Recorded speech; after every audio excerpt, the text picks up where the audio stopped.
Elle sera ensuite démontée puis refaite pendant un an avant la deuxième inauguration, c'était le 17 mai 2020. La statue de mémorial Thomas Sankara trône au Conseil de l'Entente. Le Conseil de l'Entente a été le quartier général de la Révolution et surtout du Conseil national de la Révolution. Le Conseil de l'Entente est présenté comme un ancien lieu de torture et d'emprisonnement d'opposants politiques qui ne partageaient pas les opinions du pouvoir révolutionnaire de Thomas Sankara à l'époque et du Front populaire de Blaise Compaoré par la suite. Selon les sankaristes, bâtir le mémorial Thomas Sankara dans cet espace, c'est donner de l'espoir à la jeunesse en rendant hommage au père de la Révolution. Notons que la statue de Thomas Sankara est d'une hauteur de 5 mètres. Elle est montée sur un socle en béton de 3 mètres de haut en forme pyramidale. Elle a 4 faces comportant chacune 3 des 12 bustes symbolisant ses 12 camarades tués le 15 octobre 1987. La hauteur finale de la statue est de 8 mètres pour un poids total estimé à 13 tonnes. Les travaux de ce mémorial ont coûté environ 150 millions de francs CFA sur financement de l'État. Cette statue a été réalisée par l'artiste sculpteur Jean-Luc Bambara. Le projet du mémorial Thomas Sankara s'est matérialisé en 2016 avec la chute de Blaise Compaoré, mais son idée date de 2007, date du symposium international marquant le 20e anniversaire de l'assassinat de Thomas Sankara et ses 12 camarades.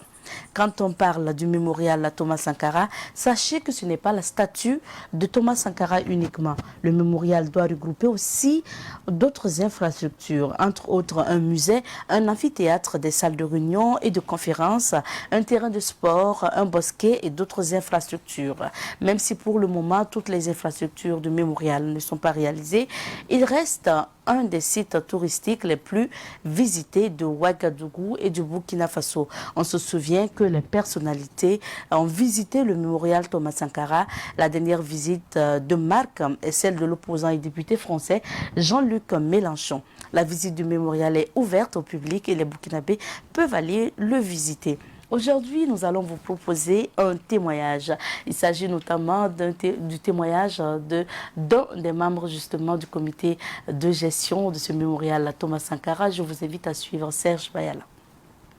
Oui, il faut dire que cet espace est l'espace où sera recueillie l'œuvre architecturale du mémorial Thomas Sankara. Et donc, c'est un espace touristique, il faut dire, pour faire valoriser et vivifier la mémoire de Thomas Sankara.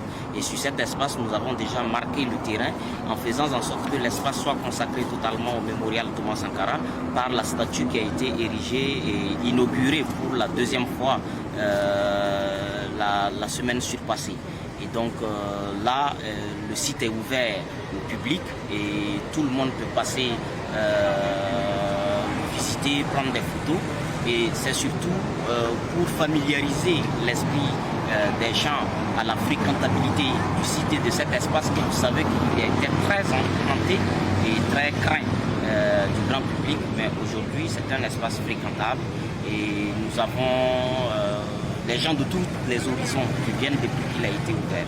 Nous avons tous les publics, nous avons les personnes du 3e âge, nous avons des personnes jeunes comme moi, de ma génération, nous avons les enfants, nous avons les familles, nous avons aussi des anecdotes très importantes où on se retrouve avec par exemple des familles, un ladji qui prend toutes ces 3 femmes dans un tricycle qui vient et qui visite. On a des familles qui viennent avec toute leur famille habillées en t-shirt Thomas Sankara et qui viennent, qui prennent. Et nous avons fait 2 sondages la semaine dernière. Le premier sondage, c'était de vérifier la fréquentabilité du site en semaine pleine. Et nous avons en 3 heures, 2 fois 250 et 230 personnes qui le fréquentent dans un intervalle de 3 heures de temps. Quand nous faisons cette évaluation, nous l'avons faite lundi, nous l'avons faite mercredi, nous l'avons faite vendredi. Et maintenant, pour évaluer la densité des personnes qui viennent les week-ends, nous l'avons fait 3 semaines successives. Nous avons entre 1200, 1050 et 1030 personnes qui le fréquentent.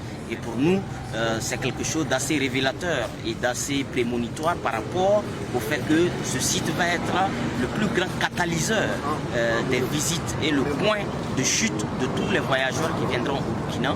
Et d'ailleurs, on a des gens qui viennent des provinces et il ne se passe personne qui vient de province, qui viennent de Bobo Dioulasso, qui viennent de Gawa et qui ne passe pas ici. Et presque tous ces visiteurs que vous voyez là, si on demande tout de suite à quelqu'un d'où il vient, vous verrez que c'est quelqu'un qui vient soit de Yako ou quelqu'un qui vient de Koudougou, et tout à l'heure il y en avait.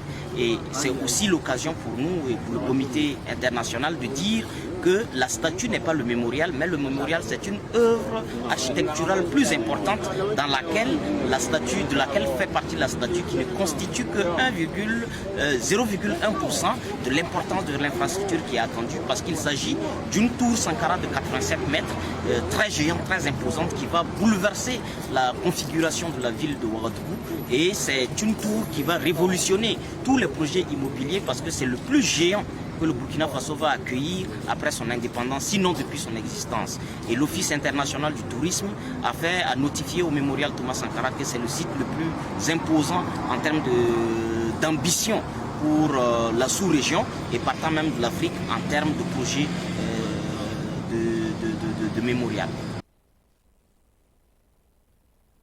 À l'instant, c'était Serge Bayala. Il faut rappeler qu'il est un des membres chargés de la gestion du mémorial Thomas Sankara.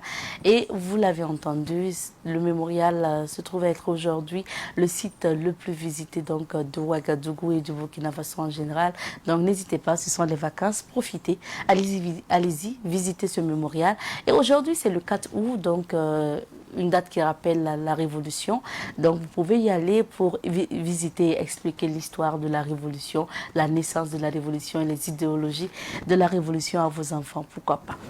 Nous poursuivons, nous allons marquer une petite pause musicale, le temps de retrouver Adèle. C'est parti pour ce qui. Nous poursuivons avec cette émission et cette fois-ci nous allons nous informer à travers la revue de presse. Nous recevons aujourd'hui Adèle Sempori pour les informations. Bonjour Adèle et bienvenue. Bonjour Abzeta, bonjour à tous ceux qui nous suivent en ce moment. Alors, qu'est-ce qu'on retient de l'actualité aujourd'hui? On retient plusieurs choses et pour découvrir donc l'information traitée par la presse quotidienne, nous commençons à découvrir la une du journal Le Quotidien qui affiche à sa une la 5e édition de la journée de l'excellence scolaire, 99 lauréats honorés par le chef de l'État. Activité du Conseil régional du Centre, le président Éric Thiam Touré présente son bilan aux OSC. Évaluation de l'impact des projets et gestion électronique des archives des agents de l'ADCT à l'école des bonnes pratiques. 3e édition de la journée nationale de l'arbre. 300 000 plants seront mis en terre dans les sites entièrement sécurisés, selon Siméon Sawadogo. Nous passons à Aujourd'hui au Faso, ce journal qui affiche également à sa une la cérémonie de récompense hier à Kossiam avec le titre Journée de l'excellence scolaire 2021, 99 étoiles félicitées par le président du Faso. École nationale de la garde de sécurité pénitentiaire, 119 nouveaux agents prêts à servir. 100 milliards de DTS du FMI pour l'Afrique, goutte d'eau pour la soutenabilité des économies en mode Covid-19. Camp des déplacés de Barça Logo, une quarantaine de personnes enlevées selon le CISC. Guinée, Vista Bank officialise l'acquisition de la Bisigi qui devient Vista Guinée. Jeux olympiques Tokyo 2020, Hugues Zango qualifié pour la finale du triple saut. Et puis 37 morts dans un accident au Mali, le prix de l'incurie et de l'imprudence chèrement payé à Zambogo. Nous sommes à présent avec Le Pays. Le Pays affiche à sa une ce matin offre de soins au Burkina. Désormais, il est possible de se faire consulter à distance. Le DG de la CNSS aux éditions Le Pays, vos mérites sont nombreux. Révélation, politique nationale, le mouvement Sens célèbre ses noces de coton. 44e session du comité de patrimoine mondial de l'UNESCO à Fuzhou. La Chine compte désormais 56 sites inscrits au patrimoine mondial. Avènement de la révolution d'août 83 au Burkina, témoin de l'histoire, il raconte. Secteur 6 de Dédougou, des populations en colère suite à l'incarcération de 8 personnes. Et puis, Journée nationale de l'excellence scolaire 2021, 99 lauréats récompensés par le président du FASO. Nous voilà à présent avec l'Observateur Palga. L'Obs affiche à sa une. Ce jeudi matin, plutôt ce mercredi matin, devise numérique, la crypto-monnaie va nous libérer de la France selon Emmanuel Yameogo, gérant de la SCI. Prise en charge des patients, la téléconsultation lancée. Retard du langage chez l'enfant. Mère, parlez à vos bébés dès la grossesse. C'est bon à savoir et c'est à lire dans la rubrique Carnet de santé. Conflit foncier aux Zonouéogo, Monsieur Réconciliation, voici un cas d'école pour vous, c'est à lire dans la rubrique Les humeurs de Bari. Triple saut homme, frayeur et qualification pour Zango. Revue annuelle 2021 de plan international, plus de 30 projets mis en œuvre. C'est ce que nous confie l'Observateur Palga ce mercredi matin. Merci bien Adèle. Place aux commentaires et pour commencer, nous débutons par la téléconsultation qui est devenue une réalité au Burkina. Oui, c'est une réalité maintenant au Burkina de se faire consulter à distance grâce à la téléconsultation lancée hier par le ministre de la Santé, le professeur Charlemagne Ouedraogo. C'est une innovation donc faite en collaboration avec le ministère en charge de l'économie numérique. Et donc hier à l'hôpital Yalgado Ouedraogo, les deux partenaires, ministère de la Santé et ministère de l'économie numérique, ont lancé donc la téléconsultation au service dermatologie de l'hôpital Yalgado Ouedraogo. Alors, un exemple pratique, un cas pratique s'est donc fait à travers un exercice que les journalistes ont pu voir hier avec bien sûr d'autres personnes présentes lors de la cérémonie. Et la consultation s'est faite entre un médecin généraliste basé donc au service dermatologie de Tenkodogo et un spécialiste en dermatologie basé à l'hôpital Yalgado Ouedraogo. Et donc, au cours de l'exercice, le médecin qui est à Tenkodogo a pu communiquer avec le spécialiste qui est à Ouaga pour un patient qui a des lésions au niveau de la peau. Il s'agissait d'un orpailleur et donc le médecin généraliste a pu expliquer la situation du patient au spécialiste qui est à Ouagadougou et à travers le dossier du patient, le spécialiste à Ouagadougou a pu faire un diagnostic et a pu donc donner un traitement pour le patient qui est depuis Tenkodogo. Et donc c'est l'exercice pratique qui a été expliqué et c'est cet exercice-là qui va se faire pratiquement tous les jours entre les services régionaux de santé, les services centraux. Donc les médecins qui sont dans les provinces pourront consulter directement les spécialistes qui sont dans les grands hôpitaux au Burkina Faso à travers la téléconsultation. Et hier, la dame, la spécialiste en dermatologie qui a fait l'exercice, alors Dr Wangré a expliqué que pour que la téléconsultation soit une réalité, il faudrait d'abord que le médecin dans la localité précise, donc le prestataire, connaisse le dossier du patient, disent dans un dossier, en fait, à travers le logiciel, le médecin donc généraliste explique la situation du patient, décrit la situation à travers des images, à travers les données personnelles du patient. Et le spécialiste maintenant, à travers le logiciel, bien sûr, voit les données du patient et à travers cela fait le diagnostic et éventuellement donne un traitement. Et elle a expliqué également qu'on a la possibilité de faire passer des examens aux patients à travers les données qui sont vues par le spécialiste. Et donc le spécialiste peut donner des examens aux patients qui pourra rester dans sa localité si bien sûr il a la possibilité de faire ces examens là-bas. Il fait les examens et puis après les examens, on établit un traitement pour le patient.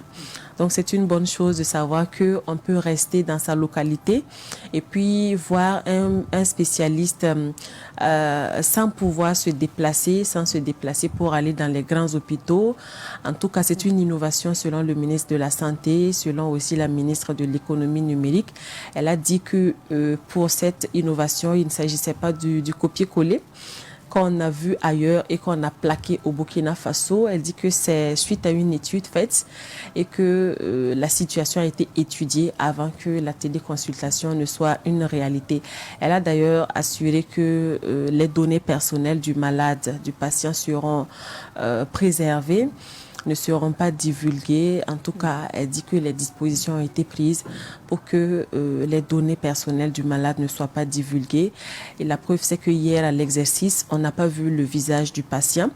Elle a dit que c'est sciemment fait pour montrer que les patients peuvent avoir confiance, parce que vous savez que dans le domaine de la santé, les données personnelles du malade ne doivent pas être divulguées. On parle de secret médical et donc les données personnelles d'un patient ne doivent pas être divulguées par un médecin. Et donc, dans ce sens, tout est mis en œuvre pour que on puisse préserver les données du patient et que les usagers donc peuvent, à travers cette innovation, se faire consulter, voir un spécialiste. Selon le ministre de la Santé, le contexte actuel impose justement cette téléconsultation parce qu'avec le Covid-19, c'est difficile, voire impossible dans certaines situations de se déplacer d'une localité à une autre, d'une province aux grandes villes pour se faire consulter par un spécialiste. Et donc, les usagers sont invités à faire de ce logiciel-là le leur, pour faciliter donc le travail des spécialistes, mais aussi renforcer les capacités des médecins généralistes qui sont dans les provinces, selon le ministre de la Santé, parce qu'à travers cette consultation directe qui est faite entre le spécialiste et le généraliste, il y a un renforcement de capacité qui se fait. Le généraliste peut en même temps profiter de la consultation du spécialiste et ça lui donne un coup pour les prochaines consultations. Et donc, on applaudit l'innovation, on espère que ça va marcher parce qu'on connaît le nombre insuffisant de personnes spécialisées en médecine. Et donc, selon le ministre de la Santé, en tout cas, ça va contribuer à résoudre un tant soit peu le manque de spécialistes au Burkina Faso. Il y a beaucoup de questions que moi je me pose. Est-ce que déjà même toutes les maladies peuvent être gérées ou bien est-ce qu'on peut consulter toutes les maladies à travers la téléconsultation?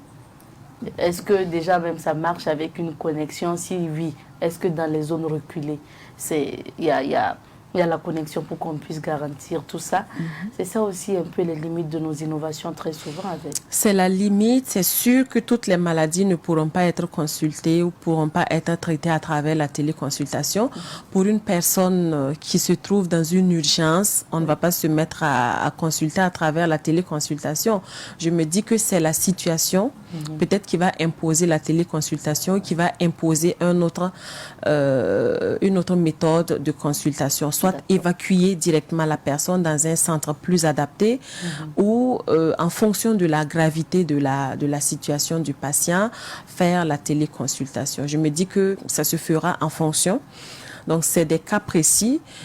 Pour la consultation hier, par exemple, pour un problème de peau, on n'a pas besoin d'évacuer la personne. Pour une personne qui a des lésions sur sa peau, au niveau de la peau, on ne va pas forcément évacuer la personne.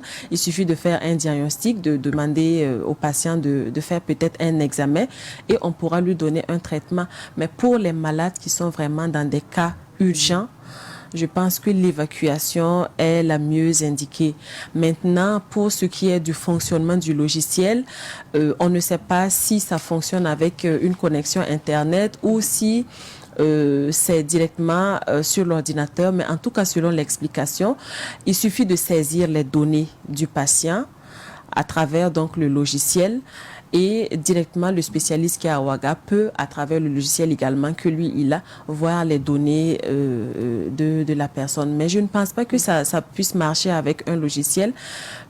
S'il faut saisir, bon, je ne sais pas comment vraiment dans la situation pratique, voilà, comment le logiciel fonctionne. C'est réservé certainement aux médecins. Les journalistes n'ont pas pu expérimenter cela. Ils ont pu juste voir que la consultation a pu se faire à distance. Maintenant, comment fonctionne le logiciel? Peut-être qu'on pourrait creuser, que dans les jours à venir, on aura encore d'autres informations. De toutes les façons, si les gens pratique la téléconsultation, on saura comment ça fonctionne. Et au fur et à mesure qu'on avance, on saura maintenant les limites de la chose. Et certainement, avec les limites qu'on va découvrir, on pourra adapter ou réadapter la situation en fonction de l'évolution. Bien sûr, toute technologie est bonne. Exactement. On n'est qu'au début et je me dis que c'est une phase expérimentale. Et au fur et à mesure, les médecins, c'est sûr d'ailleurs que tout le monde ne pourra pas pratiquer cette téléconsultation. Il faut justement, si ce n'est déjà fait, donner une certaine formation aux médecins qui vont utiliser le logiciel. Donc, il faut leur apprendre comment utiliser le logiciel, comment utiliser le matériel qu'il faut. Et donc, tout ça, ça avance au fur et à mesure. OK. On parle d'un deuxième fait ou d'un événement historique. Nous sommes le 4 août et le 4 août rappelle bien sûr la révolution. La révolution d'août 83 au Burkina Faso, menée par le capitaine Thomas Sankara, aujourd'hui qui n'est plus de ce monde, mais qui fait toujours profiter de ses innovations, de ces solutions au Burkinabé, même plusieurs années après sa mort. Et donc, parler de la révolution, il y a mille et une choses à dire sur la révolution, mais j'aimerais quand même aujourd'hui parler de la réforme sur le logement au Burkina, parce que vous savez que sous la révolution, c'était aussi une lutte que feu capitaine Thomas Sankara a menée. Le logement, c'était une question primordiale. Et comment le capitaine Thomas Sankara a pu gérer la question du logement pendant les quelques années qu'il a passé donc au pouvoir donc au Burkina Faso, et quelle est la situation aujourd'hui. Donc c'est une question qui est toujours d'actualité depuis la révolution jusqu'à maintenant, plusieurs années après. La question n'est toujours pas, on va dire, ne trouve pas une solution définitive. Aujourd'hui, la question du foncier, du logement est présentée comme une bombe à retardement, qu'on espère que ça ne va pas exploser.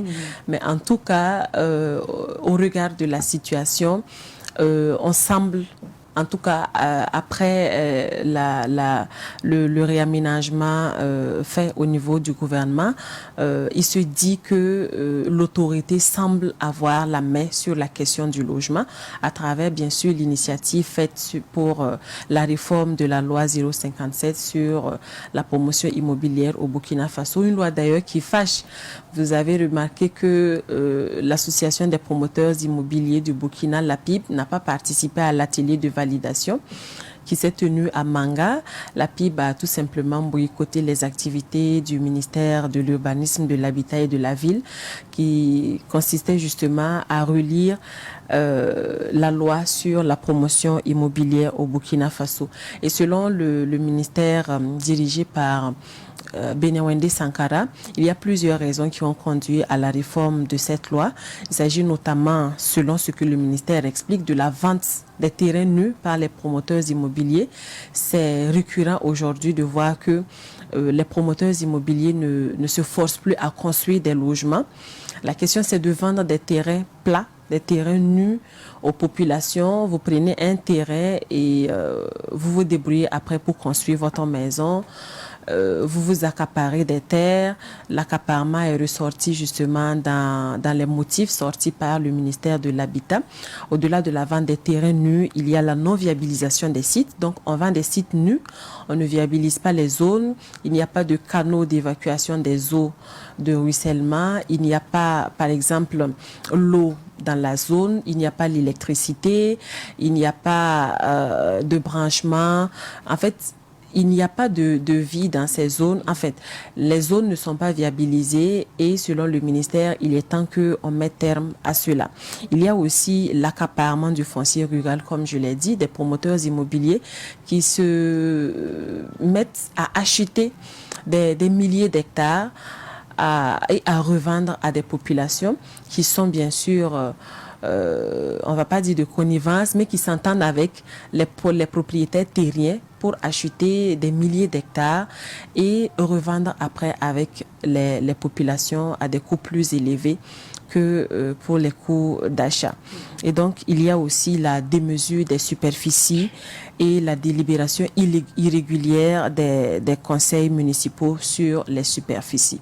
Et donc, tout ce processus-là a conduit le ministère de l'Habitat, de l'Urbanisme et de la Ville à entamer une initiative, celle de réformer la loi 057 portant promotion immobilière au Burkina Faso. Un atelier qui devrait en tout cas regrouper tous les acteurs du domaine pour présenter le draft qui sera donc présenté en Conseil des ministres ultérieurement. Mais malheureusement, l'atelier n'a pas vu la participation des promoteurs immobiliers parce que pour eux, la réforme du ministère vise à plomber le secteur de la promotion immobilière. Ils citent par exemple pour preuve le fait qu'il y a jusque-là des dossiers qui sont entassés au ministère pour des cas de promotion immobilière parce que vous savez que le ministère a suspendu l'autorisation. Et donc, actuellement, vous ne pouvez plus donc créer une société de promotion immobilière puisque le ministère a suspendu. Mais au-delà de ça, les promoteurs immobiliers voient en cette réforme-là une manière de dire qu'on ne pourra plus faire de la promotion immobilière au Burkina Faso. Et c'est ça qui dérange les promoteurs immobiliers. Ils ont dit que ce qu'ils font, c'est de vendre des terrains, mais aussi de construire des logements pour les populations. Et quand on regarde la loi qui est aujourd'hui réformée pratiquement, les propriétaires terriens, eux, ne peuvent plus directement vendre les terrains aux promoteurs immobiliers. Il faut forcément passer par le ministère, alors que la loi de 2012, selon les promoteurs immobiliers, dit que, plutôt selon les propriétaires terriens, parce que eux aussi, ils ont fait des sorties médiatiques pour expliquer qu'ils ne sont pas en fait partants pour la révision de la loi, parce que la loi de 2012 dit que les propriétaires terriens peuvent disposer de leurs terres comme ils veulent. Ils peuvent vendre à qui ils veulent, ils peuvent donner la terre à qui ils veulent. Mais maintenant, la loi de 2008, qui est en réforme maintenant, dit que pour qu'un propriétaire terrien puisse vendre une terre, il faut forcément passer par le ministère de l'Habitat. Donc, ce qui nous ramène au temps de la Révolution, puisque à l'époque, les terres étaient gérées par l'État. Les terres étaient une propriété de l'État et l'État maintenant en dispose comme il veut. L'État voit maintenant dans quelle mesure faire la distribution aux populations. Donc, c'est une innovation pour certains, mais en même temps, c'est un problème que crée le ministère de l'Habitat en voulant réformer la loi. Tout compte fait, l'atelier a pu se tenir, même sans la participation des promoteurs immobiliers. Il ne reste plus qu'à valider en Conseil des ministres et à aller à l'Assemblée nationale pour adoption. Et maintenant, on pourra expliquer la loi de fond en comble aux populations pour qu'elles puissent comprendre quelles sont les réformes qui ont été entreprises, comment maintenant la gestion des terres peut se faire au Burkina Faso, comment on peut vendre un terrain au Burkina, comment on peut construire un logement avec les promoteurs immobiliers. Donc, ce sont des questions qui trouveront réponse certainement les jours à venir quand on va présenter l'avant-projet en Conseil des ministres et puis à l'Assemblée nationale. Donc, on espère que la question du logement trouvera définitivement une solution au Burkina, que les gens comprennent qu'il ne s'agit pas d'avoir des terres, mais il s'agit d'avoir des logements décents pour tous les Burkinabés et non pas avoir des milliers de parcelles pour quelques personnes au détriment d'autres Burkinabés. Donc, attendons de voir ce que va donner la nouvelle loi. Bien sûr. Et comme tu parles de logement sous la Révolution, permets-moi de revenir un peu sur les cités construites sous la Révolution par Thomas Sankara. Vraiment, c'est ce monsieur-là qui est venu avec des idées pour changer, révolutionner, comme on le dit. Alors, je veux parler de la cité en 3, en 2, en 4. Oui. Voici des cités, des maisons qui tiennent toujours. C'est vrai que certains on reconstruit, parce que justement la politique c'était quoi? On vous donne des logements, vous avez le temps de payer petit à petit et après c'est comme si vous êtes Le On appelle système ça de quoi? la location-vente. Location-vente, voilà.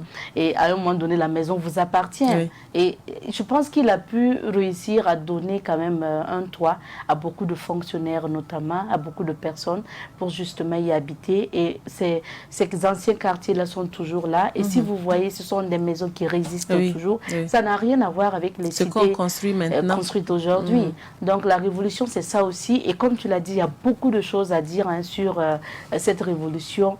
Politiquement, c'est ce monsieur qui est venu changer tout, se dire, bon, je m'impose. Et quoi qu'on dise, moi je suivais un extrait en fait du film de Richard Tiennet. Un film, il faut le rappeler, qui va être diffusé sur Savane TV à partir de 16h aujourd'hui même. Oui. Il s'agit donc de Thomas Sankara, l'humain. C'est le titre de ce film. Donc on invite d'ailleurs les téléspectateurs à suivre Savane TV. Et il faut préciser que ça sera suivi d'un débat parce qu'il y aura une émission qui va accompagner la diffusion de ce film. D'accord, merci bien. Et puis dans un des extraits, je vois qu'il y a... Il y a un président français qui a dit que ce monsieur-là, c'est quelqu'un qui ose. Il est allé loin dans ses propos, quoi. C'est pour dire, il s'impose, il a osé. Pourquoi il a osé? C'est parce qu'il a dit ce qu'il appelle la vérité. C'est pour dire qu'on peut être indépendant, on peut se passer des uns pour se développer. C'était le discours que ce monsieur-là tenait. Et c'est celui-là aussi qui, quoi qu'on dise, vous obligeait les gens aussi. Pour certains, ils vont trouver qu'il était très rigoureux ou bien méchant.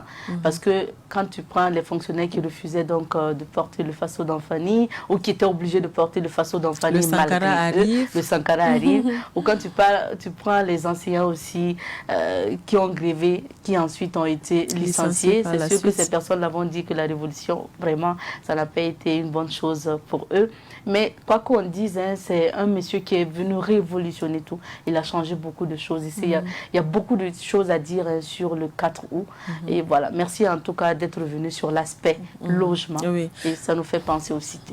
L'exemple donné par ceux qui ont connu, par exemple, la Révolution, c'est que quand on voulait, enfin, la distribution des terres se faisait par un tribunal. Donc, on rassemble les populations, vous montez sur le podium, on vous demande est-ce que vous connaissez telle personne, est-ce qu'il habite la zone avec vous? Si vous répondez oui, on le connaît, c'est notre voisin, il habite ici avec nous, on lui donne le terrain.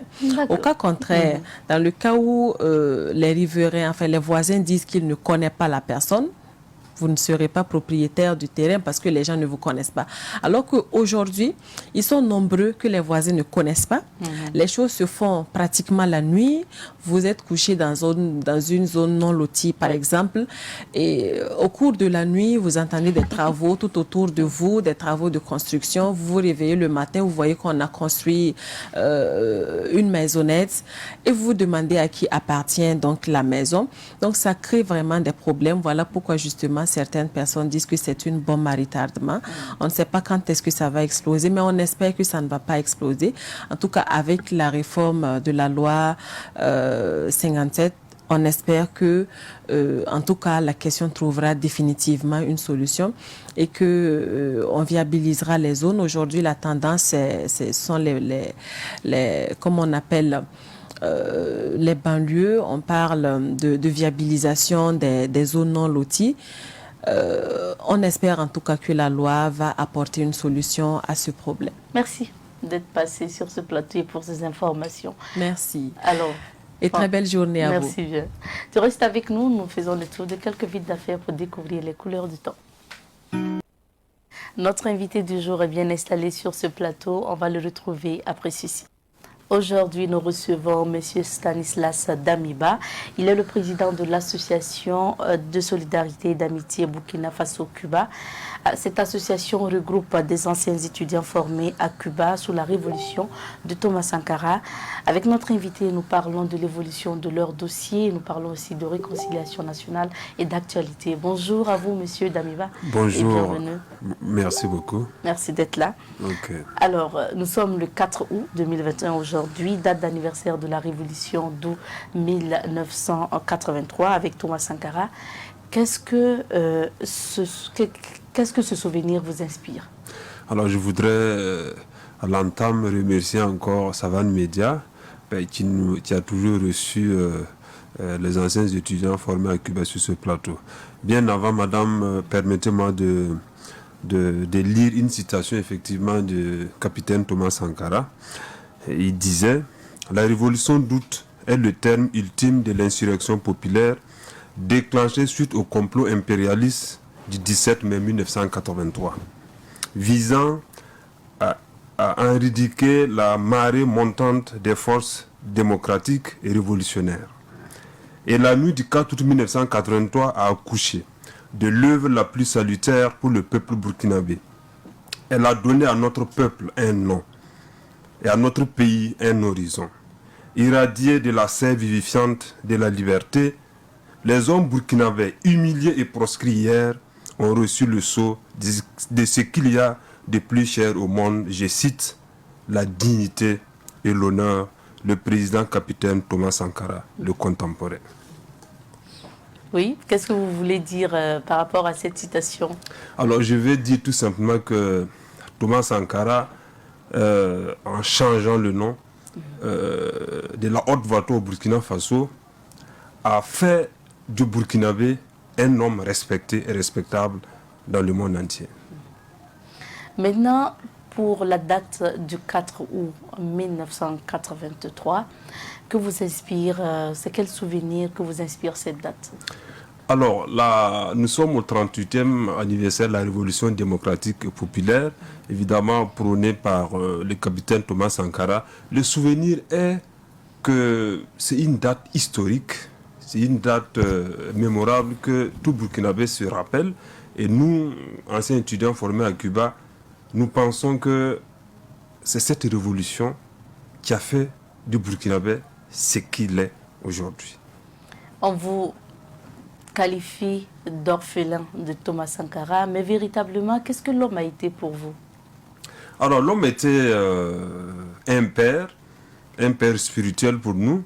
Le fait effectivement qu'il nous a envoyés à Cuba, je voudrais juste que les gens sachent que tous les contingents des 600 burkinabés, c'était des enfants issus des familles défavorisées, des orphelins.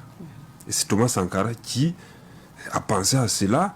Et avec le recul aujourd'hui, nous pensons que vraiment c'était une pensée révolutionnaire et sociale qu'il avait à l'époque. Et pour vous, qu'est-ce que la révolution? Est-ce que c'est une bonne chose pour vous? La révolution a été une très bonne chose et la révolution est toujours une bonne chose. Pour vous, c'est quoi la révolution, justement? Pour nous, la révolution, révolutionner veut dire c'est changer. Changer de mentalité pour le développement d'un pays et d'un monde meilleur. C'est un peu ça la révolution. Et une participation de toute la masse populaire pour une activité donnée. Reboisement, construction de routes, construction de cités. En fait, c'est la participation de l'homme par l'homme pour le développement de la cité. Parlons maintenant de votre cas. Je vais parler des étudiants formés à Cuba. Votre histoire avec Cuba. Dites-nous comment vous y êtes allé et pourquoi. Parce que comme je disais tantôt, nous sommes allés parce que c'est aussi la révolution. Cuba aussi c'est un pays révolutionnaire. Sankara avec Fidel Castro, paix à leurs âmes, qui ont effectivement eu cette collaboration et cette idée effectivement de pouvoir envoyer ces jeunes-là aller se former. Alors donc cette révolution effectivement a permis à ces deux pays d'avoir une coopération sud-sud et c'est pour cela que nous sommes allés nous former. Et vous n'avez pas été le seul dans ce cas. Il y avait beaucoup de jeunes comme vous que Thomas Sankara justement avait envoyé à Cuba pour des formations. Est-ce que vous pouvez nous citer quelques filières de formation que vous avez suivies? Alors nous avions entre autres 42 filières, y compris les carrières universitaires. Je pourrais peut-être citer, il y a eu des électriciens, il y a eu des techniciens en génie civil et nous avions actuellement des docteurs spécialisés. Ce que les gens aussi ne connaissent pas, parce qu'il faudra un jour que nous fassions, voilà, montrer au peuple burkinabé que nous avions parmi les contingents, effectivement, des docteurs spécialistes en gynéco, en chirurgie et tout cela. Donc, un moment viendra où nous allons effectivement faire comprendre au peuple burkinabé, parce que le 15 septembre prochain, nous allons effectivement fêter le 35e anniversaire de notre départ à Cuba. Donc, nous pourrons effectivement montrer à la nation et voilà les filières que nous avions effectivement reçues formées à Cuba. Et on va dire que l'avenir va devenir sombre pour vous quand, depuis Cuba, vous apprenez l'assassinat du capitaine Thomas Sankara. C'était en octobre 1987. Et comment vous avez vécu cette nouvelle au niveau de Cuba? Alors, vous savez que Thomas Sankara déjà est venu à Cuba et c'est de retour un mois après qu'il a été assassiné. Alors, nous avions effectivement vécu le martyre parce qu'on nous a informé quand nous étions à notre place, la nation là-bas, parce que chaque matin on est sur cette place pour chanter l'hymne national de Cuba et l'hymne national de Burkina. Et c'est là-bas qu'on nous a évidemment informé que Thomas Sankara a été assassiné. Et bien, sur place, je vous avoue qu'il y a beaucoup de nos camarades qui se sont effondrés. Et juste après, nous avions fait 72 heures, je vous l'ai dit, les camarades peuvent le témoigner, sans manger ni boire, parce que on s'est dit que, en tout cas, c'était fini pour nous. C'était fini pour nous, parce que l'homme qui est venu nous saluer main à main et nous dire formez-vous bien, vous allez revenir bâtir la nation. Et quelques temps après, il a assassiné. Donc, pour nous, c'était quasiment terminé, quoi. L'espoir n'était plus permis. Thomas Sankara s'en est allé, mais vu que l'administration est une continuité, vous allez quand même finir vos formations au niveau de Cuba et vous revenir au Burkina Faso. Le président d'alors, c'était Blaise Compaoré, il va vous promettre du boulot, du travail, il va promettre qu'il va s'occuper de vous, mais ça ne sera pas le cas finalement. Ça n'a pas été le cas. Je voulais d'abord dire que toutes les carrières dont je venais de citer, c'est le gouvernement d'antan qui nous a imposé. Il faut se le dire, parce que nous, vous savez que tout Burkinabé est intelligent. Et nous, parmi les cinquantaines d'écoles africaines qui étaient là-bas, nous étions les premiers, et parmi les Cubains. Et en éducation, en sport et en culture, nous étions les premiers. Et Cuba nous avait dit, mais comme vous êtes les premiers, vous avez droit aux meilleures carrières. Et le gouvernement d'antan nous a imposé ces carrières, et nous sommes de retour, et voici le problème. Et d'ailleurs, en 2002, le président Blaise Compaoré était à Cuba, avec Fidel Castro, il a dit, ben voilà, tous les jeunes là, c'est vrai qu'ils sont revenus, ils sont tous embauchés, mais c'était faux, et archi faux. Et vous voyez la situation aujourd'hui que c'est déplorable. Et en ce moment, vous ne pouviez pas parler, parce que ça aurait été peut-être aujourd'hui, vous aurez fait des conférences de presse, alerter l'opinion nationale et internationale que voilà, ce que le président dit, c'est pas la réalité, voici ce que nous vivons ici. Absolument. Absolument, parce que vous savez qu'à l'époque aussi, si tu portais même le t-shirt de Thomas Sankara, parce que j'en ai porté, eh bien, on me l'a dit de ne plus le porter. Donc effectivement, à l'époque, on ne pouvait pas parler.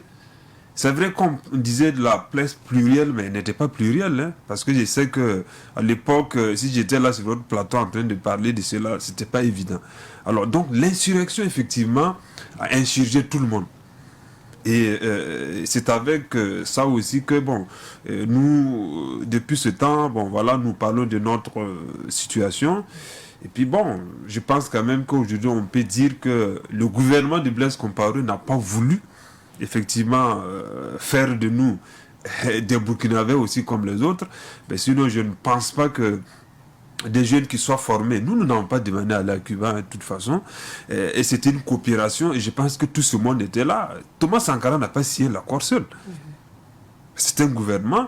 Et Nous sommes revenus, il est assassiné, mais je pense que c'était tout juste pour tuer sa mémoire. Ce n'est pas nous seulement, même les collaborateurs de Thomas Sankara, et d'autres étaient en exil, d'autres étaient persécutés, et nous avec. Donc sinon, pourquoi ne pas effectivement voir l'équivalence des diplômes afin que nous puissions travailler? On va parler de l'équivalence des diplômes tout à l'heure. Est-ce que vous avez senti un sentiment de rejet à l'époque quand vous êtes revenu? Parce que certainement, ils vont se dire, on vous considère comme les enfants de Thomas Sankara, ce sont des révolutionnaires qui peuvent créer peut-être des soucis aux dirigeants, aux autorités d'alors. Est-ce que vous aviez ce sentiment de rejet? Alors, vous savez que Cuba est un pays révolutionnaire. Un pays révolutionnaire a effectivement des réservistes. Ça veut dire que nous, quand nous y étions, nous avions une matière qu'on appelait préparation militaire. Et c'est une matière comme les mathématiques, comme les sciences physiques. Si tu n'as pas la moyenne, tu ne passes pas. Donc, avec cette formation... Et qu'est-ce qu'on vous dispensez comme formation? Oui, il faut effectivement savoir se défendre, il faut manier certains armes, parce que, comme je dis, un pays révolutionnaire, en temps de paix, en temps de guerre, il faut être là. Vous et moi, si c'était à Cuba, mais s'il y a quelque chose, et on parle de terrorisme, nous y allons au front. Mais qu'est-ce que peut-être les autres savent faire? Ils ne savent pas faire. Voici pourquoi d'ailleurs ça perdure. Donc pour dire que quand certaines autorités sont venues, je vais dire, paix à l'âme de Yankin Mité, il y a Arsène Bonyessan et tous ces gens sont venus. Nous avons fait cette démonstration. Bon, je pense qu'ils ont dû voir, mais ils sont certainement venus faire le point, voilà, ces enfants et puis tout ça. Mais c'était une matière. Ils se sont dit que ces enfants peuvent menacer le pouvoir à un moment donné, certainement. Bon, quel pouvoir et avec quoi? Avec quoi on pouvait le faire? Parce que pour nous, ce que Thomas Sankara nous avait dit, c'était de nous former pour venir effectivement bâtir le Burkina Faso. Mais vous savez, quand ça commençait à clasher, Fidel Castro avait demandé si c'est cela, il allait nous garder. Donc c'est pour ça, effectivement, quand la formation finit, bon, Mani Militari, bon, il fallait quand même que, bon, faut monter à l'avion et puis tout ça. Si nous avions su que c'est là que nous allons nous réserver, on aurait dû rester en Espagne, un peu partout. Mais on avait cet esprit révolutionnaire que Sankara nous avait inculqué. Formez-vous et revenez bâtir la nation. Voici pourquoi on est rentré, évidemment, pour la bâtir. Et quel a été le véritable problème d'intégration à la fonction publique notamment? Est-ce que c'est le problème du diplôme? Évidemment, vous savez que notre diplôme est en espagnol. Et cette coopération était effectivement, quand vous reveniez, on puisse faire l'équivalence des diplômes. Si quelqu'un part, par exemple, faire ses études en Russie, en Chine, entre les deux pays, il y a une coopération qui vous permet, quand vous reveniez, de faire l'équivalence. Et nous, ça n'a pas été le cas, parce que comme on venait de le dire, quand on veut abattre son chien, on l'accuse de rage, tout simplement. Nous sommes venus, effectivement, nous avons fini le SND. Moi, par exemple, j'ai fait mon SND au génie militaire. Nous avons participé à la construction du camp et puis du Britannique militaire du Kadiogo. Mais quand nous avons fini, à quelques jours, mais on nous a sommé de quitter les camps dans 72 heures. Et c'était le cas pour beaucoup de nos camarades. Sans raison. Mais voilà, on a dit de quitter les camps, tout simplement. Et pour beaucoup de nos camarades, c'était la même chose. Pour vous dire que, en réalité, c'était pas simple, par exemple, des enfants qui reviennent des études, effectivement, des études pointues. Il faut se le dire, parce que tous ceux qui connaissent les anciens étudiants formés à Cuba, ils sont pointus. Mais je pense juste que pour cela que les gens pensent, bon, ils vont venir de l'administration, ils vont prendre notre place, et puis l'idéologie. Bon, avec le recul, je pense que c'est ça. Hein. Mais voilà, c'est peine perdue, parce que les choses sont en train de revenir. L'idéal Sankara est en train de revenir. Et nous sommes fiers de cela. Et nous pensons que les choses vont changer. Tous ceux qui ont fait cela, je pense qu'ils vont regretter. Il y a eu quand même certains d'entre vous qui ont eu du boulot parce que Salifou Diallo, paix à son âme, donc le regretté Salifou Diallo a aidé quand même quelques-uns d'entre vous à trouver du travail, notamment. Donc on va dire qu'il y a certains quand même qui se sont intégrés à la fonction publique. Oui, comme vous le dites, je voudrais effectivement aussi rendre hommage au président Salif Diallo. Mais vous savez que c'est lui d'ailleurs, comme vous le dites, qui avait ici, quand il était au ministère de l'Environnement, quelques-uns de nos camarades à l'environnement, quasiment tous ceux de l'environnement, quelques-uns du ministère de l'Agriculture. Mais juste après, on a dit au président Salif Diallo d'arrêter. Donc c'est pour dire que même ceux qui sont à la fonction publique, ils ont toujours ce problème d'équivalence. Parce que c'est des gens qu'on n'a pas pris avec leur diplôme réel. Ils sont sous-employés. Et ceux qui sont pas aussi à la fonction publique, ben, c'est aussi la même chose. Parce que tu as ton diplôme qu'on n'a pas reconnu, même dans les privés, ben, les gens vont te prendre comme ils veulent. Et tu n'as pas le choix. Tu n'as pas le choix tout simplement. Et aujourd'hui, quand on dit que notre diplôme, on a reçu l'ordre de ne pas le légaliser, mais c'est dans quel pays c'est possible de faire ça? On a donné l'ordre de ne pas faire l'équivalent, de ne pas légaliser les diplômes des anciens étudiants formés à Cuba. Et concernant les diplômes aussi, vous êtes dans une démarche, parce que vous avez approché l'ambassade de Cuba, vous avez approché les autorités de Burkina pour demander l'homologation de vos diplômes. Cette démarche est à quel niveau? Alors je vais vous dire tout simplement que l'ambassade de Cuba est en train peut-être de nous aider pour faire une rémission. Ils ont fait une note pour dire que notre diplôme veut dire technicien supérieur. Mais ce n'est même pas leur travail. Et ils nous ont formés. Mais c'est l'État burkinabé qui devrait le faire. Mais l'ambassade de Cuba a fait ça. Mais en fait, il veut dire que le diplôme, c'est un diplôme de technicien supérieur. Mais c'est notre pays qui doit le faire. C'est notre pays qui devrait le faire. Et c'est vrai que l'ambassade l'a fait. Certains ont essayé peut-être de faire quelque chose avec ça. Mais ça revient au pays de le faire. Et nous attendons qu'ils le fassent. Et pour que, voilà, ceux-là qui sont toujours à la fonction publique aient toujours un reclassement. Et ceux toujours qui sont au chômage, qu'ils puissent avoir ces diplômes pour avancer. Ce n'est pas la fin du monde. Ça peut continuer. Parce que moi, par exemple, je suis allé pour aller dans une école supérieure pour l'ingénierat. Bon, on m'a dit non, ben voilà, votre diplôme en espagnol, nous, on ne peut pas. Donc, il faut que l'État regarde. Et nous attendons, et nous avons l'œil sur ça. Et il faut que le fasse absolument pour la continuité des choses. Et du côté du Burkina Faso, qu'est-ce que les autorités vous disent concernant ces diplômes? Alors, concernant ces diplômes, c'est comme je viens de le dire, jusqu'à preuve du contraire, c'est en 2017 d'ailleurs que notre ambassadrice Anna Maria Tchongo, qui est d'ailleurs en fin d'émission, et le ministre Filga ont signé ces protocoles d'accord qui stipulent qu'effectivement, l'État burkinabé n'a pas reconnu l'équivalence des diplômes. Et ces diplômes-là voudraient dire technicien supérieur dans quasiment toutes les carrières. Mais depuis 2017, ça n'a pas bougé d'un iota.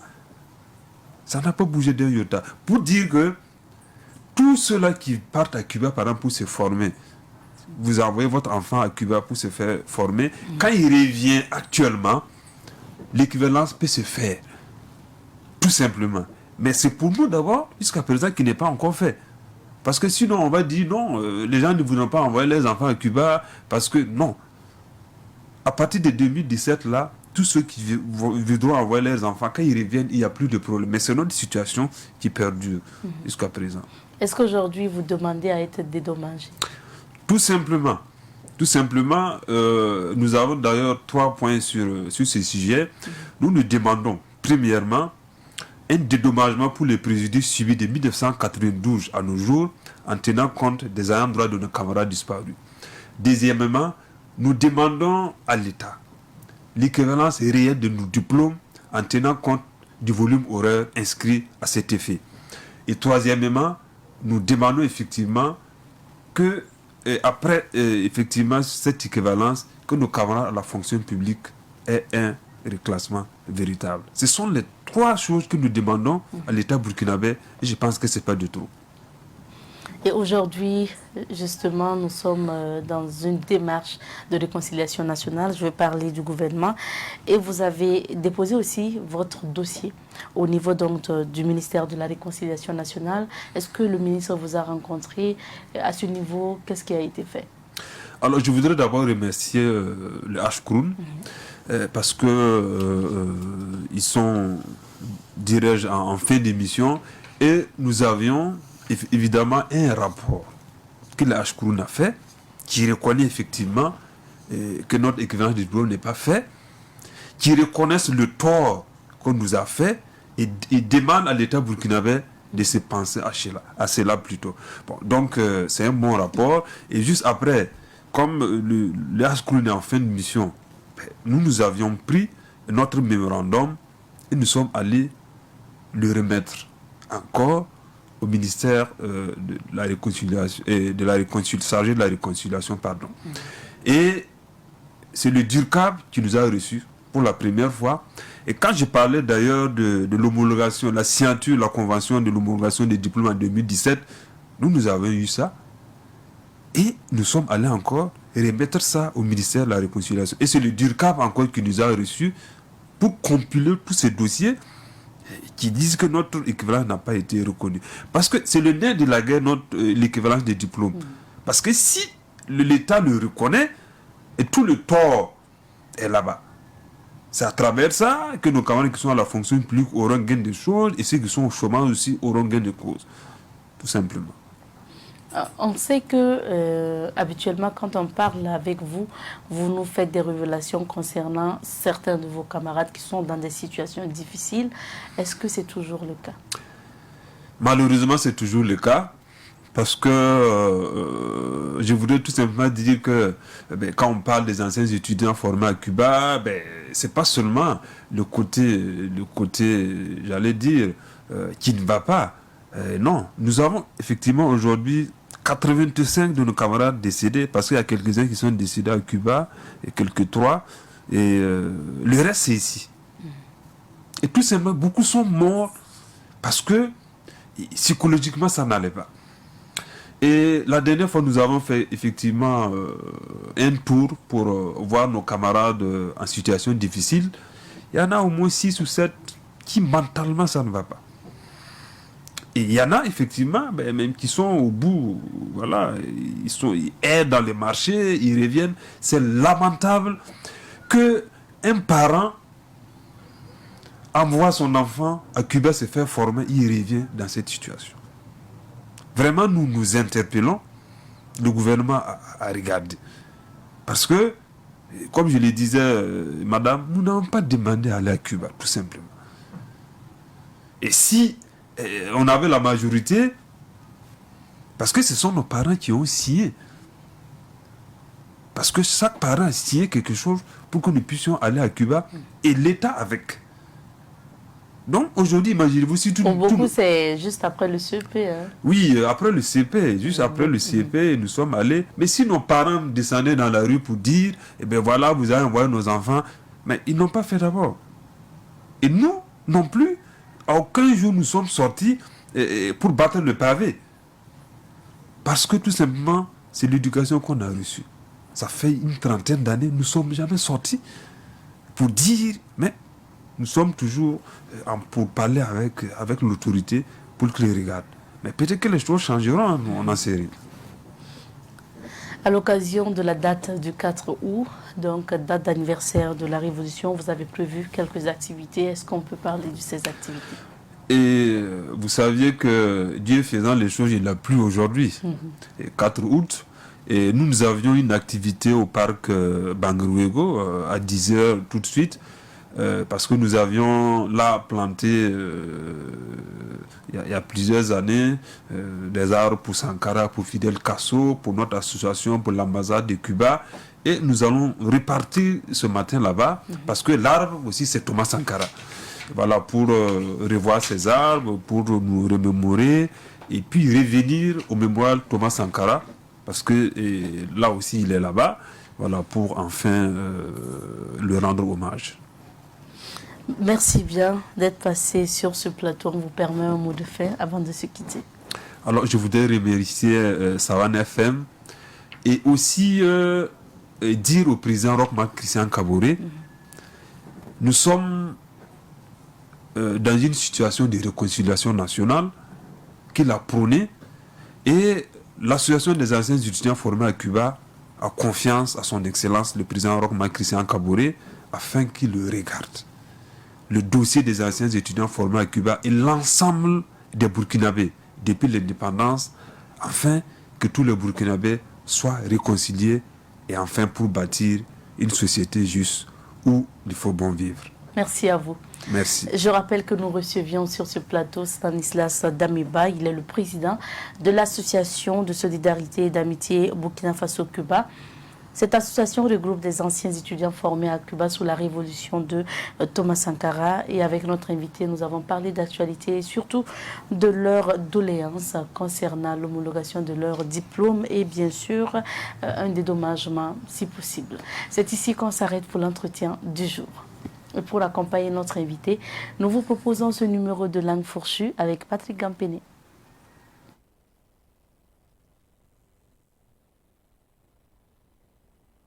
Mesdames et messieurs, bonjour et bienvenue à votre émission Langue fourchue.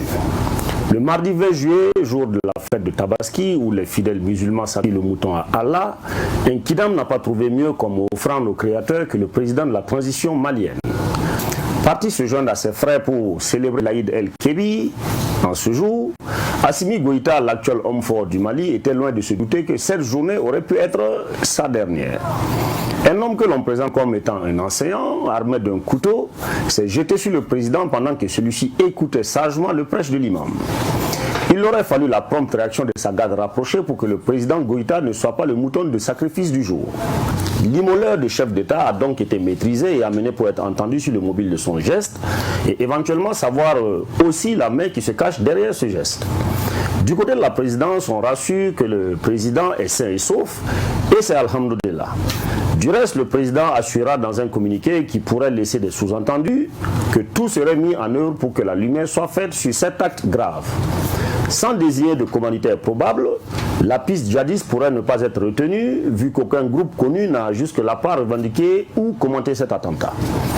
Assimi Goïta est un haut gradé de l'armée malienne qui n'est plus à présenter tellement l'homme a occupé le devant de la scène ces 2 dernières années.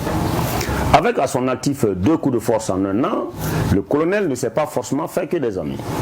Cet attentat contre sa personne pourrait-il émaner de son propre camp où il y aurait eu des mécontents lors du partage du gâteau quand il a repris la position de leader du pays? Possible. Mais quand on suit l'actualité ces dernières semaines, le taux d'attentats contre la sûreté de l'État inquiète, surtout dans les ex-colonies françaises. Goïta, qui a tourné le dos à la mère patrie quand il a opéré son 2e coup contre une transition presque aux ordres de l'Hexagone, n'est certainement pas le président d'Afrique de l'Ouest francophone le plus chouchouté en ce moment. La grave crise politique que traversait Haïti, cette autre ex-colonie française, a connu un tragique dénouement par l'assassinat sauvage du président Moïse. Une autre ex-colonie française, Madagascar, a connu elle aussi sa petite tentative de déstabilisation. En effet, les services de renseignement et de sécurité de la Grande Île ont mis aux arrêts des individus qui en voulaient, semblerait-il, à la tête du président Andy Radjoline. Parmi les empêcheurs de digérer le pouvoir en paix, dans les mains du filet, 2 Français. Coïncidence ou simple coup de pouce des forces obscures en mal de régler leurs différends avec certains chefs d'État africains par leur élimination pure et simple? Peut-être ne le saurons-nous jamais. En attendant, au Mali, celui qui voulait offrir à Allah du jeune et frère colonel serait passé de vie à trépas après que son état de santé se soit dégradé pendant sa garde à vue. Mais comme rassure le communiqué gouvernemental, ce décès n'interrompt pas la procédure en cours pour faire toute la lumière sur cette affaire. Et un début de lumière pointe à l'horizon avec l'arrestation du chef de la sécurité d'État. Avec la recrudescence des attaques de groupes armés dits terroristes sur la quasi-totalité des pays d'Afrique francophone, que certains digérants d'ailleurs nient ou n'en font pas du tout une priorité, pourrait-on penser que ceux qui ont décidé de sonner la rupture avec l'ex-protecteur sont devenus eux aussi des cibles à abattre? Les jours à venir vont certainement redessiner les accords de coopération entre les pays africains et certaines nations pleinement engagées dans la lutte contre le terrorisme aux côtés de leurs frères africains, qui en paient d'ailleurs le prix le plus élevé. Dans le schéma où une main invisible pousse ceux qui sont censés assurer la sécurité de certaines personnalités africaines à les décapiter, il y a fort à craindre sur la loyauté de certains membres de la sécurité rapprochée. Et si, comme à Bamako, la manipulation ne porte pas toujours ses fruits, le mercenariat reste encore un bon moyen de déstabilisation. Ainsi, les autorités équato-guinéennes assurent avoir intercepté un hélicoptère français avec, à son bord, au moins 6 soldats. Et on serait tenté de s'exclamer encore: si tu n'es plus avec moi, tu es forcément contre moi. Alors tu es un Sankara et il en naîtra des milliers. Sacré Patrick Gampini, rendez-vous vendredi pour une autre langue fourchue. Nous poursuivons en attendant cette émission. Bonjour le Faso. Aujourd'hui, pour la chronique Question de droit, nous allons vous proposer un élément en rediffusion. Nous parlons du délit d'apparence dans cette émission. Nous avons eu à échanger avec Olivier Kaboré de Juristes sans frontières. Donc, je vous invite à suivre cet élément et on se retrouve juste derrière. Nous sommes aujourd'hui avec Olivier Kaboré, Kaboré avec C, je le rappelle tout le temps, parce que ce n'est pas une erreur, son Kaboré s'écrit avec C. Alors, Olivier Kaboré est membre de Juristes sans frontières, il est d'ailleurs chargé de communication de cette association de juristes. Aujourd'hui, avec lui, nous parlons d'un des thèmes donc de questions de droit, le délit d'apparence. Olivier, bonjour et bienvenue. Bonjour Abzeta et bonjour aux téléspectateurs. Tu es bien sapé. Merci. Alors, Olivier, on parle aujourd'hui du délit d'apparence. Déjà, pour commencer, on souhaite savoir qu'est-ce qu'il faut comprendre par délit d'apparence. Alors, il faut comprendre que c'est vraiment une notion nouvelle parce que c'est une infraction, une nouvelle infraction que consacre notre législation, notamment à l'article 63 de la loi 004 2015 CNT du 3 mars 2015 portant prévention et répression de la corruption au Burkina Faso.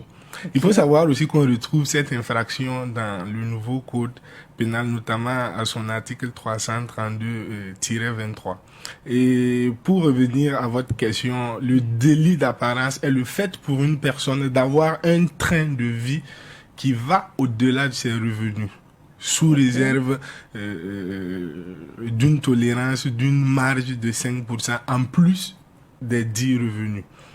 Donc, ça veut dire Abzeta travaille et a une seule source de revenus qui lui procure 100 000 francs à la fin du mois.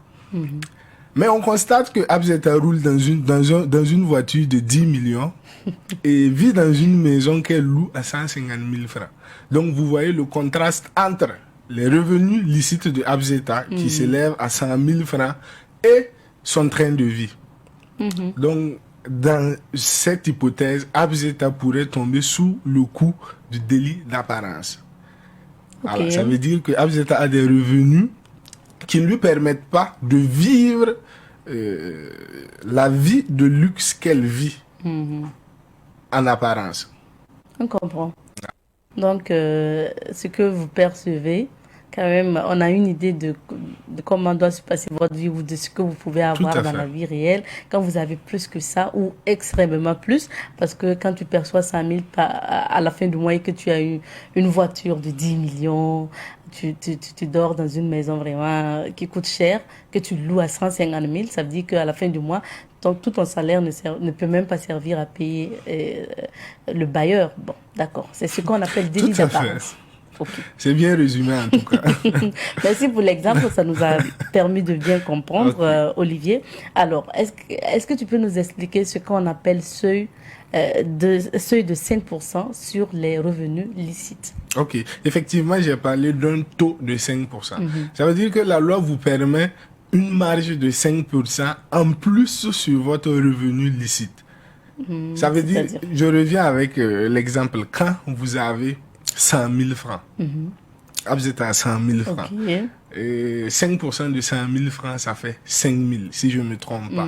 Donc, ça veut dire que si vous avez un train de vie de 105 000 francs, la loi ne va pas vous demander de vous justifier. C'est vrai que c'est légèrement supérieur à votre revenu. Ça veut dire que vous avez 100 000 francs. En principe, vous devez avoir un train de vie de 100 000 francs. Mais si vous avez un train de vie de 105 000 francs, on ne va pas pour autant aussi demander à ce que vous vous justifiez. Mais au-delà de ces 5%-là, vous devriez vous justifier. Voilà, c'est ce que veut dire le taux de 5% tolérable. Donc, c'est une tolérance qu'on fait sur vos revenus à hauteur de 5% en plus. Voilà. Donc, il y a une marge qui est là. Tout à fait. D'accord. Alors, Olivier, c'est une infraction, le délit d'apparence, mais qui est concerné par cette infraction? Alors, à ce niveau, il faut être clair. Quand on lit la disposition de l'article 332, l'article renvoie à quiconque. Et quiconque sous-entend quoi? Tout le monde. Voilà. Souvent, certaines personnes pensent que c'est pour les agents publics ou pour les fonctionnaires seulement. Non. La loi renvoie à tout le monde. Ça veut dire que vous, moi, nous pouvons tous être sous le coup de cette loi-là. Voilà. Donc, tout le monde peut être concerné. Tout le monde, y compris le commerçant qui gère ses business. Tout le monde peut être concerné par cette loi. D'accord. Ouais. Mais y compris les dirigeants, je ne sais pas, les dirigeants, tout le monde. Même les dirigeants, même vous n'êtes pas sans savoir que l'ancien ministre de la Défense est actuellement sous le courroux même de cette loi et avec une affaire qui est déjà en instance en justice. Donc la loi touche tout le monde, que ce soit les dirigeants, que ce soit les agents publics, que ce soit le citoyen lambda, c'est tout le monde qui est concerné par cette loi. Mais est-ce que quand une personne... est-ce qu'il y a un délai pour un délai et lorsque ce délai est passé, on ne peut plus poursuivre en fait l'auteur d'une infraction, notamment l'infraction, le délit d'apparence du moins. Alors, j'ai l'impression que vous préparez déjà votre terrain. Okay. Ça, est-ce qu'il y a un délai? Il n'y a pas de souci. Alors, il faut comprendre que c'est une infraction ou si vous voulez un délit continu caractérisé par la détention des biens que vous ne pouvez pas justifier. Donc, en principe, l'infraction est prescriptible au moment où elle cesse. Oui, par exemple, si vous avez détourné, par exemple, ou du moins, je ne parle pas de détournement, si vous avez, par exemple, un train de vie de 300 000 francs, qui est largement supérieur à votre train de vie de 100 000 francs, comme précédemment dit. Et à partir du moment où l'infraction, c'est à partir du moment où vous n'avez plus ce train de vie-là, la prescription, comme c'est un délit, la prescription commence à courir et vous avez 3 ans. Ça veut dire que 3 ans après que vous n'ayez plus ce train de vie-là, on ne peut plus vous poursuivre. Mais dans les 3 ans qui suivent, là, on peut toujours vous poursuivre.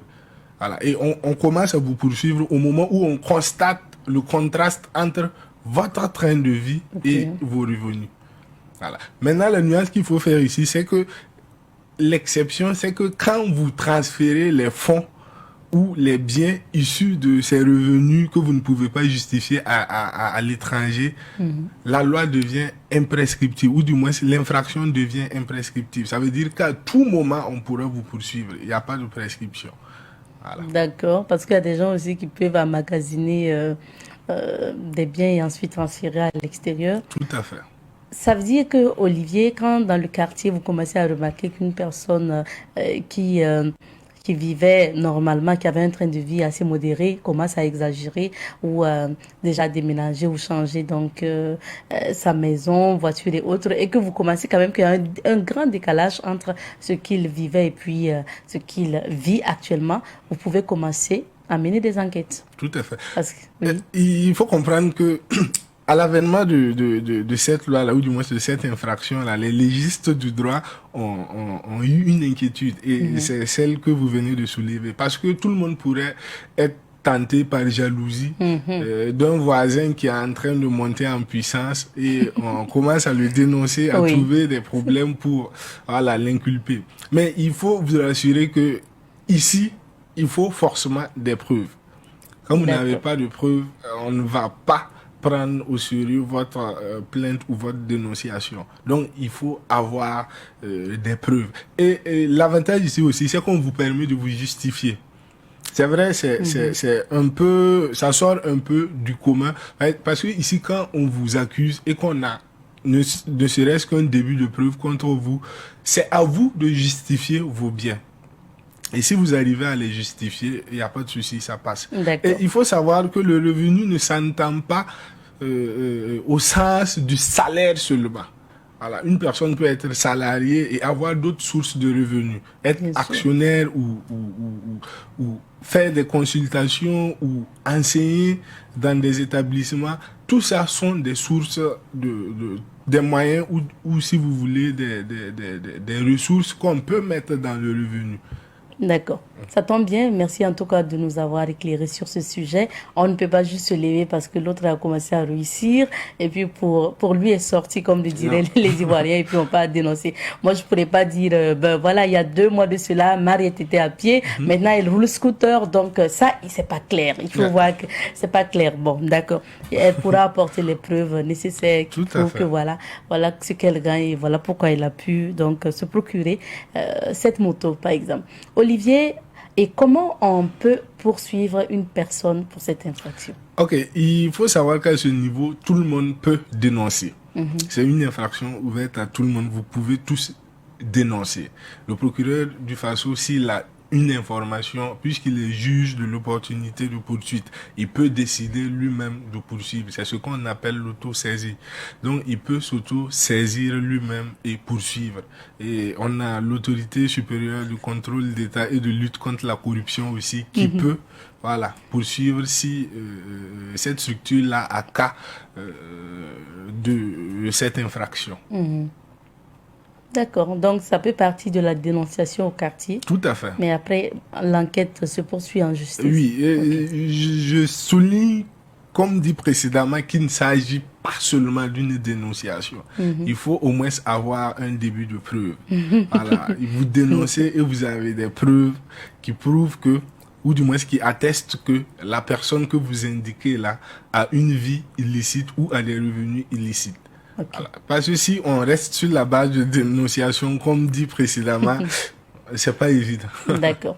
Et devant quelle juridiction on peut conduire cette affaire? Alors, il faut savoir que c'est une infraction pénale et de façon logique, c'est devant les juridictions pénales que vous pouvez attraire cette action, ou vous pouvez amener quelqu'un à répondre de cette action. Par exemple, de cette infraction plutôt. Par exemple, pour les personnes qui sont à Bobo, par exemple, ce sont les juridictions de Bobo qui vont s'en charger. Pour les personnes qui sont à Ouaga, ce sont les juridictions pénales de Ouagadougou qui vont s'en charger. Maintenant, une exception est faite pour un certain nombre de personnes. Je prends l'exemple des responsables, par exemple des maires qui ne peuvent pas être jugés dans leur ressort, dans leur circonscription. Voilà.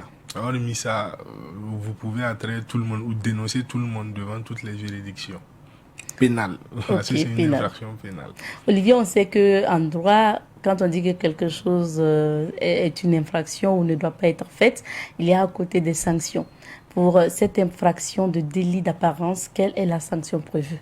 Alors, pour ce qui concerne le délit d'apparence, la loi a vraiment tapé fort. Bon, c'est un délit, mais on a tapé fort parce que on prévoit une peine d'emprisonnement qui part de 2 ans à 5 ans et une peine d'amende qui part de 5 millions à 25 millions. Et la loi ne reste pas là. La loi dit que la juridiction qui a prononcé le jugement peut confisquer le surplus de biens ou le surplus de revenus que vous n'arrivez pas à justifier. Si vous avez 100 000 francs et votre train de vie coûte 300 000 francs, si vous arrivez à justifier les 105 000 francs avec la marge des 5%, le reste, c'est-à-dire les 195 000 francs, pourront être récupérés par la juridiction. Alors, si ce sont des maisons, des voitures, des investissements, on pourra récupérer ça pour le compte de l'État. Ok. Donc la sanction est claire. Merci bien Olivier. Et puis tu fais bien de nous rappeler ce thème. Et voilà, ça va permettre aux gens de faire très attention et modérer les choses justement pour mieux s'organiser. Parce que oui, vous pouvez être poursuivi pour délit d'apparence lorsqu'on constate que votre train de vie dépasse largement donc votre revenu mensuel par exemple. Merci à toi Olivier pour ce thème. C'est à vous le merci. Prochainement. Nous poursuivons avec cette émission en direct. Je rappelle que c'est un élément de diffusion que nous vous avons proposé pour la chronique Questions de droit et nous parlions du délit d'apparence avec Olivier Kabori. Pour l'émission de ce jour, nous nous arrêtons là. Merci de votre fidélité à Bonjour le Faso. Rendez-vous demain pour d'autres aventures de cette émission. Demain sera meilleur. Inch'Allah. Au revoir. Cus.